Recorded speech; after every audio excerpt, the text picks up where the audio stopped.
Professor Dragan Petrovac really wanted to be here with you, and he really wanted his ideas to come across, so he asked me to step in. Dragan has worked for about 20 years in the criminological and penological academia, and prior to that he's been a warden of a female prison in Slovenia for about a decade or so. So he's a very experienced researcher, I would say, and giving me the job of giving his presentation is much like a professional caterer asking his teenage son to throw a fancy dinner. But it shows he's incredibly brave, but it also shows that he's able to put in action his words about being able to trust people and being able to allow them to do what we believe they can do. So without further ado, I will present his paper in my own words occasionally, but I hope the ideas come across the way he meant them to. Different societies establish different hierarchies of values. Their attitudes towards specific pertinent issues vary tremendously, and questions about drugs, the welfare state, capital punishment, and so on receive very different answers across different societies and within societies. Our topic of discussion, the questions relating to imprisonment and the treatment of offenders, are equally divisive. I wish to discuss the experience of my own country to illustrate how attitudes can make all the difference and how rapidly they can change dramatically, for the worse in my case and hopefully for the better for the future. The Slovenian penological experience on which I'm about to discuss is based on values established under communism. Now, this may sound very counterintuitive to discuss on an approach developed under an authoritarian regime as one-word copying in our democratic times. But it is so. Communist regimes varied very much across Europe, and Slovenia has always been rather different, especially with regards to punishment from other communist states and even from other states within Yugoslavia. From the 70s onward, the penal system functioned much in line with a humanistic ideology, sponsoring humanizing social experiments and sociotherapeutic treatment. Now, two remarks might make this easily digestible. Firstly, when discussing leniency and humanity, what I mean is the general outlook on criminal justice and penal institutions. Of course, a totalitarian regime must necessarily deal effectively with its opposition in order to survive. And this certainly did happen in Slovenia during the times of communism. There were political crimes, there were political criminals, there were important social repercussions to those opposing the mainstream ideas. However, with regard to criminal justice, it managed to build itself away from those issues and thus constructed a rather modern system with a multitude of safeguards and checks preventing extreme abuses. Perhaps this is to an extent due to a very professionalized nature of creating the system. Generally, a group of professors and researchers at the University of Ljubljana and the Institute of Criminology were allowed to forward modern progressive ideas about humanization within criminal justice and able to persuade officials to implement them and to stick to them. And they functioned much like Loder's Platonic guardians did in England and Wales in the ages that have passed.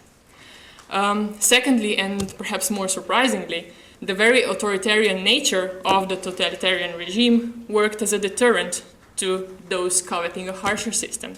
The paradox one would probably only expect in a probably comical fictional setting was very real, because the official stance was that of humanism and tolerance towards prisoners. Opposing it publicly would have been rather inappropriate, if not outright dangerous, which is perhaps a bit of a change if you look for today's perspective. While severe sentencing, inhumane prison conditions, prison overcrowding, and important issues like that are regularly and sincerely criticized by communities such as this one, Very few seem convinced of the idea that prison institutions can not only be humanized, but also opened up. And I would like to show you, or tell you, they can. The societal setting I just described allowed for inventive approaches being developed within the penological sphere of Slovenia's past. A humane regime was advanced in prison institutions, including a specific treatment of prisoners, which led to a slow but steady opening of some of the country's prisons. There was no pre-selection of inmates, there was only pre-selection of the team put in charge of them. The experiment proved, at least in the Slovenian context, that the fear of prisoners is much exaggerated and strongly suggested that this example could be replicated elsewhere. So what happened and how did it happen? In order to talk about the prison that I want to talk about, I have to go a bit back to an experiment that was conducted by the Institute of Criminology in a juvenile institution in the late 60s and early 70s. The tenet of the experiment was a strong belief in the option of loosening the authoritarian grip of the institution, while still providing a safe and stimulating environment for both the juveniles and the personnel that worked with them. And the experiment confirmed the hypothesis that permissiveness in the treatment of juveniles did not in any way have a detrimental impact on their rehabilitation, quite the contrary. Group counseling proved an efficient method of working in the institution. The social climate showed a marked improvement through a decrease in tensions between inmates, in antisocial behavior, and accordingly in the need for punitive or correctional measures. Furthermore, the impact of the changed attitude proved to be welcomed by the staff, as well as by inhabitants of local towns, of towns neighboring the juvenile institution. Stemming from encouraging findings from that experiment, a group of Slovenian penologists in the Ministry of Justice began another experiment in the mid-70s, attempting to improve the social climate in a closed prison institution.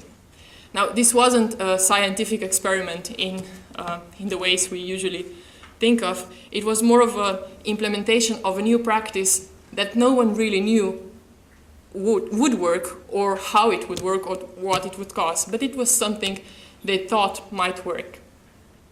The experiment was based on rehabilitative concepts of treatment, and on humanistic psychology and penology, fostered at the time by academic groundwork done by Maslow, Rogers, and Fenton. Above all, it involved a shift in attitude towards inmates, a shift that resulted in a democratization of the institution.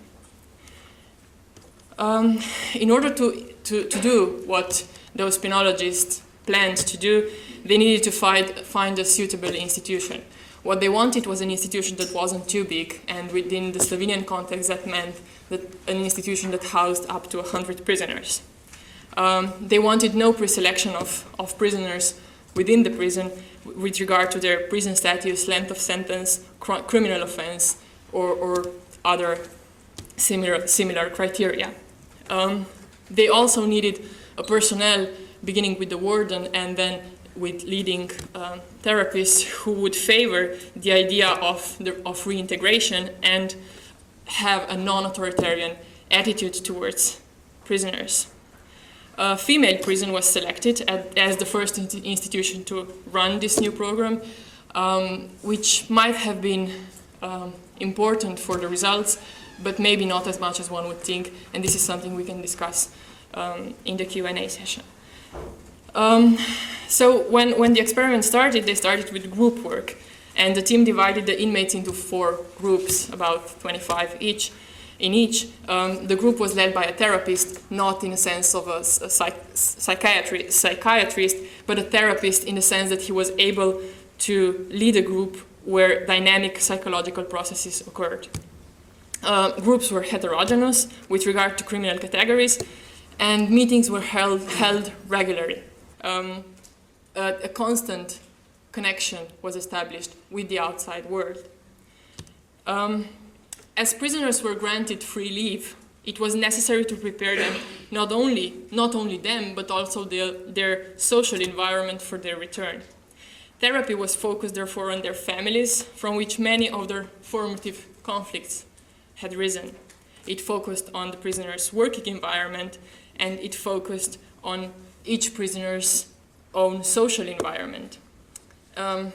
Through those means, a clear message was conveyed to all parts of society. A prisoner, if granted free leave, given a job outside prison, or conditionally released, is worthy of trust. The basic tenet of sociotherapy is granting as much freedom to the inmates as possible, not by going against the law, but by sometimes going beyond the law.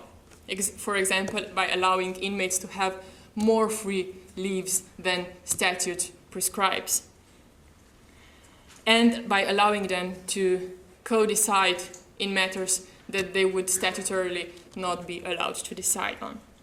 Such an approach demands direct communication and fair dialogue.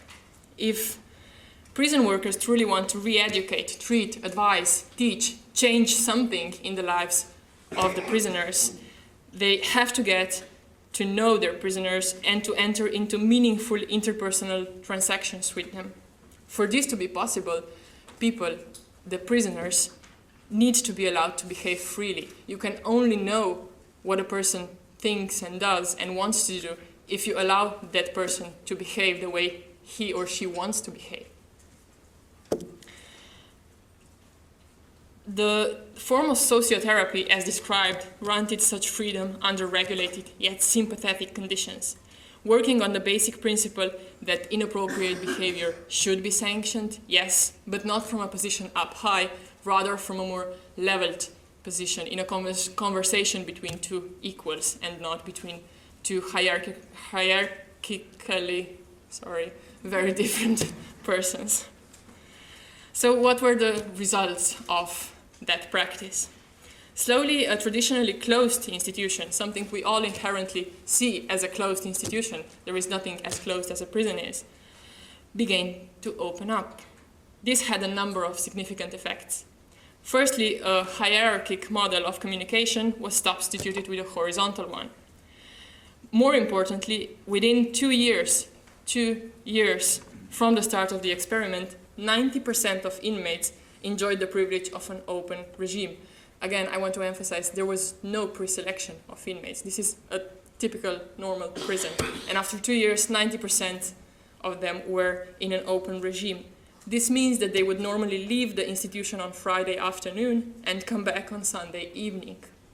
This also means that there were no closed gates at the prison.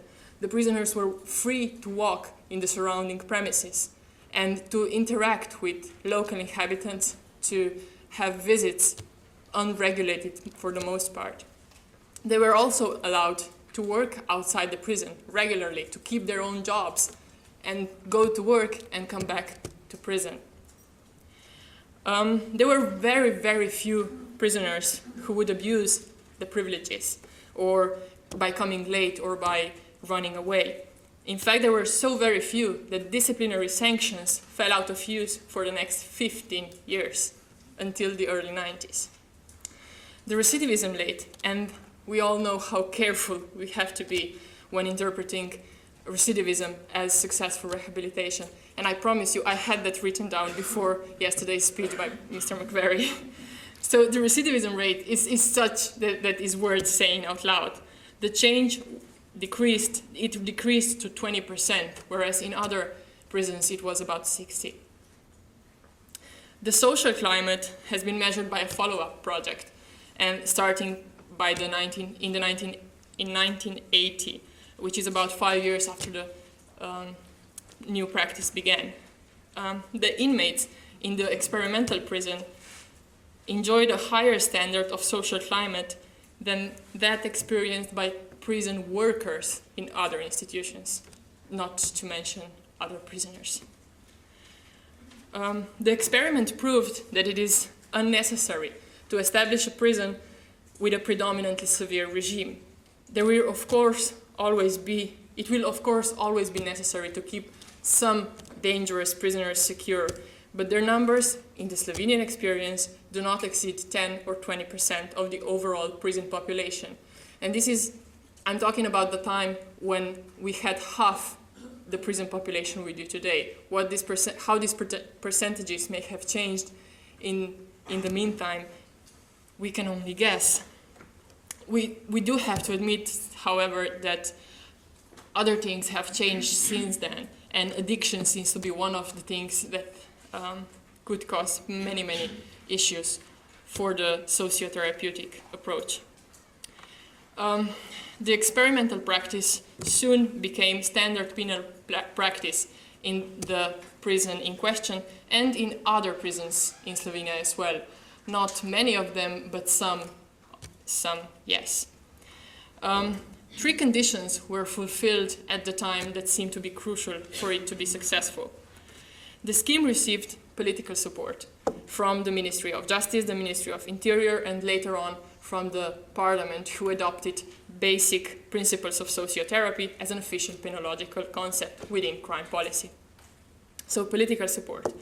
The scheme received support of the mass media in fostering a wider understanding of the rehabilitation of inmates, and people were generally curious as to how things would turn out. And thirdly, the scheme enjoyed the support of the local community. There is a small town where, in a very close proximity to the female prison institution, that were quite happy to receive prisoners for work, for family visits, for medical interventions, and so on. Additionally, what seems even more important, perhaps, are some attitudes expressed towards prisoners that proved to be crucial. To trust in what is good in a person and to support it. To have courage to consider one's own strengths and weaknesses before treating prisoners. To abstain from the use and abuse of power over inmates. Treating people as psychiatrists, psychotherapists, re-educators, prison workers always brings about a strong temptation to abuse the power. Too many people are, should I maybe say we, are convinced about their moral integrity. We all should keep in... Dragan wanted me to quote one of his favorite movies, which is an adaptation from Tennessee Williams' The Night of Iguana, where Richard Burton describes the character of an honorable lady. And he says, "She's a highly moral person. If she realized the truth about herself, it would destroy her." So in this context, all members of personnel in the institutions that took on the described practice underwent special sensitivity trainings in order to get an insight into their own behavioral patterns and possible reactions. This proved to be crucial for the success of the program. It was the attitude from the personnel, it was the way they were able to overcome their own prejudice, their own biases, their own issues, and work with the prisoners from a level perspective that made all the difference. Now, it's not all rosy in sociotherapy too. There are some groups of offenders that don't react to it quite as well as others. I've mentioned drug addicts.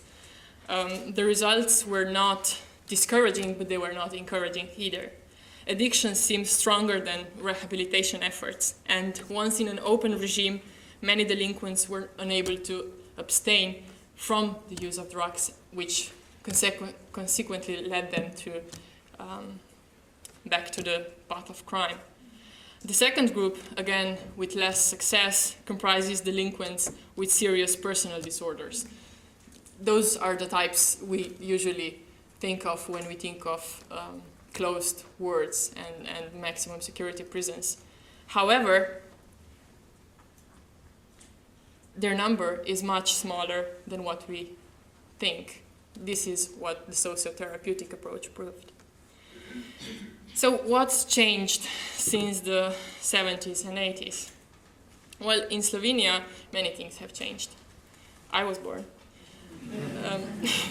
But aside from that, the described practices were there up until the 90s, when the advent of democracy came into picture. Slovenia seceded Yugoslavia, became a free country, became a democracy. As explained earlier, the old communist regime had sponsored and supported humanization. The new regime bought freedom, which commonly means a good thing, but also has some side effects. Freedom meant mostly an open mass media in which pent-up aggression towards the margins of society, the area where prisons operate, could now openly be expressed. The advent of a free market society brought with it greater social stratification and an increase in the numbers of people living in poverty. The situation for unprivileged social and ethnic minorities became unpromising, to say the least. Politicians of the new regime had their own views of punishment, often copied from their Western colleagues. The generations of professionals who had worked in the last era of the Yugoslav apparatus were largely excluded from having further influence, and new experts were installed in the field. Simultaneously, it seems that the legacy of sociotherapy was overestimated. Dragan often says they were all naive. They thought that because sociotherapy had been working for decades, it was something that was there to stay. Well, sadly enough, it wasn't. The law and order philosophy, which spoke to more punitive instincts, took over quite quickly. For the prison I talked about, the women's prison at Ig, all it took to return to the state of a normal prison was changing the warden and the passing of a few years. It's clear that things have not only changed in Slovenia, but elsewhere quite as much, if not even more. Basic criminological and sociological truths keep being ignored by establishments across the world, such as Professor Wilkinson's work on inequality and its detrimental impacts on society. The results of this looking away are here for all of us to see. When I was riding the bus yesterday from the airport to the city center, the bus was passing these pretty little houses lined up beside the road.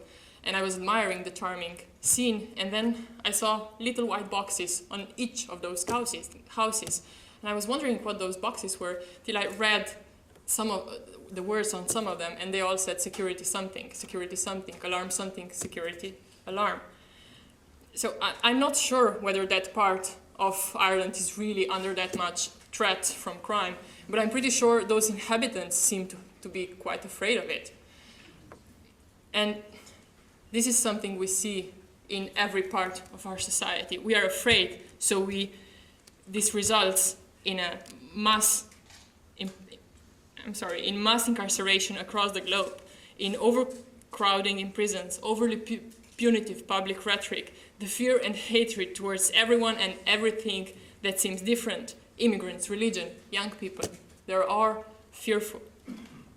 Human rights that we once thought inalienable have somehow muted to empty words that can be molded to present needs. Things that seemed sacred, the presumption of innocence, the right not to be tortured, the many examples I can't list because I have to finish in 2 minutes. So there's plenty of examples how things have changed and not for the better. Can we simply copy and paste this experiment into other contexts? Why, yes. There is no impediment except the will of those who have power. That is why only one Grandon was established in England, as well as only one Slovene prison institutions followed by very few, and so very few of the same kind around the world. The state authority tolerates only a limited quantity of freedom at the margin of society. It is likely that such open institutions stand merely as exhibition pieces, showcases, for the liberties that democratic societies are willing to support in theory, at the level of a prototype, but not to render universal in the prison system. For anything surpassing this small quantity of freedom would decisively change the system itself and the balance of power it upholds. Yet the models offered by sociotherapy and other pilot schemes stand freely available to all state polities. There is no copyright restricting its implementation. The greatest obstacle to applying it more generally lies within us, the for the most part, law-abiding majority. As to make it work, we would have to accept that it could work. And to do this, we would have to address fundamental prejudices about the nature of criminal persons, their rights, and their ability to handle freedom. The crucial question seems to be, can we expect to establish humane prison systems when the protection of human rights in general has deteriorated to terrifying levels? Dragan wanted me to conclude with a question. Doesn't it sound a bit like wanting to create a beautiful eco-garden in the middle of Chernobyl? Thank you.